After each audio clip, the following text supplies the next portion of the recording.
الخير يا مسلمون، تعالوا لننجح دنيا ودين، تعالوا لنعبر بحر الحياة بحب وود ونصح الأمين. يا أيها الذين آمنوا اذكروا الله ذكرا كثيرا وسبحوه بكرة وأصيلا. هو الذي يصلي عليكم وملائكته ليخرجكم من الظلمات إلى النور، وكان بالمؤمنين رحيما. تحيتهم يوم يلقونه سلام،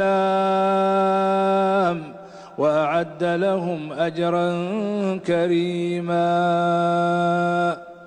إن المسلمين والمسلمات والمؤمنين والمؤمنات والقانتين والقانتات والصادقين والصادقات والصابرين والصابرات والخاشعين والخاشعات والمتصدقين والمتصدقات والصائمين والصائمات والحافظين فروجهم والحافظات والذاكرين الله كثيرا والذاكرات أعد الله لهم مغفرة وأجرا عظيما.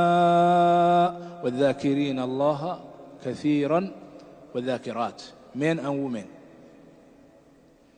إلهي سبحانه وتعالى wuxuu diyaariyey مغفرة dembi dhaaf وأجرا عظيما. ذكر الله تبارك وتعالى waxaa weeye shaqada ugu fudud, cibaadada ugu fudud, waana cibaadada ugu ajraba. Cajiib. How come? The easiest ibadah you do it is dhikrullah. Cibaadada ugu fadli badan waa dhikrullah tabaaraka wa ta'ala. Cibaadada ugu fudud, the most easiest deeds or work you do or ibadah you do is dhikrullah. Why? If you are sleeping, you can do it. If you are sitting, you can do it. If you are walking, you can do it. If you are riding the car, you can do it.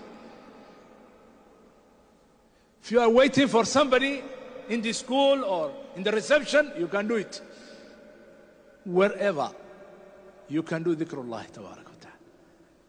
You cannot do many ibadat like that. Cibaadooyin kale saa uma samayn kartid. Meel kasta oo aad joogto ku samayn kartid. Adoo hurda, adoo socda, adoo jiifa, adoo fadhiya, adoo gaari wada, adoo tareenka saaran, adoo diyaaradda saaran, wherever you are, in any place, in anywhere, waa samayn kartaa. Subhanallah, walhamdulillah, wa la ilaha illa Allah, wallahu akbar. هل حادثة عند حسنا النبي عليه الصلاة والسلام أبي بن كعب أيا أيم النبي عليه الصلاة والسلام أبي بن كعب أيا أيم النبي عليه الصلاة والسلام and he asked him, O Prophet صلى الله عليه وسلم,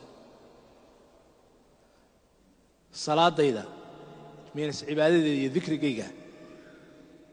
How come if I give you a quarter of that, ربع ذكر جيجا, my time, if it's 12 hours, 4 hours, I will give that for الصلاة على النبي صلى الله عليه وسلم.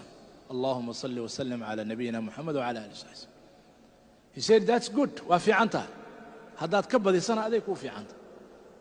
He said, okay, رسولك الله نص هدان كسية عبادة دي. ذكر جيجي هدان كديجو صلي النبي عليه الصلاة والسلام وقت جيجي دعاء ده نص كده هدان كسي. He said, وفي عنتها good. And if you do more, it's better for you. هي رسولك الله ثلثين وأدان ذكرك كسيه. Here is good. And if you do it more, it's better for you. said ducadaydo dhan haddaan adiga kaaga dhigo salliga calayhi salaam salliga nabiga calayhi salaam maanta oo dhan iska allahumma salli ala sayyidina muhammad allahumma salli ala sayyidina muhammad allahumma salli ala sayyidina muhammad allahumma salli ala sayyidina muhammad allahumma salli ala sayyidina muhammad haddaad socoto jaranjarada haddaad ka degayso guriga haddaad fuulayso jikada haddaad ku jirto wax karinayso allahumma salli ala sayyidina muhammad yeah he said idan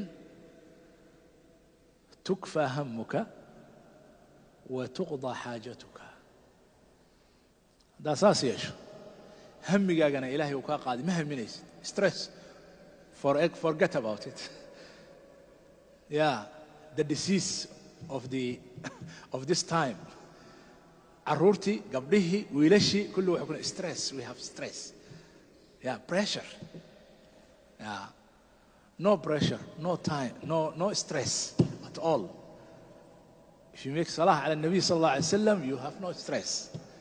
If you make dhikr to Allah subhanahu wa ta'ala, no stress, forget about it. تكفى همك وتقضى حاجتك. And again, you will get whatever you like. Alhamdulillah.